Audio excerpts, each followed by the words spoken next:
I think the biggest challenge that telcos are facing today, both on the customer acquisition side, there are a lot of websites, mobile apps, those are non-interactive.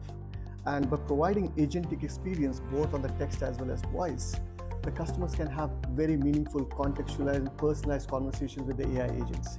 These AI agents are actually fully equipped to manage all of the customer interactions, whether it is to sales, to marketing, billing discrepancy, troubleshooting of your broadband services.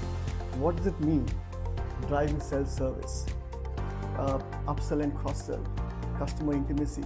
So all of that is possible with this agentic experience. Now, while we look at that customer lifecycle part of it, there is a tremendous opportunity that NetoAI can bring on the operational side of things.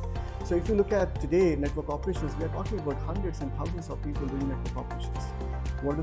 They log into different systems, try to gather information, try to accumulate all of this information to derive some insights. What we do as an AI company, we pull on all the information, whether it is structured, unstructured, sitting in a documents, and provide you a single agent for you to communicate with this. These agents are really smart. They understand network planning, network design, network orchestration, service activations, troubleshooting. So all that you need is open an agent, talk to the agent, it will do everything for you. And we are not missing on that, we're keeping human in loop. So if anywhere where you wanted to interject and take control on what AI agents is doing, you can do it. So it is explainable, it is kind of responsible, it is ethical. So that is what we are trying to do on operations.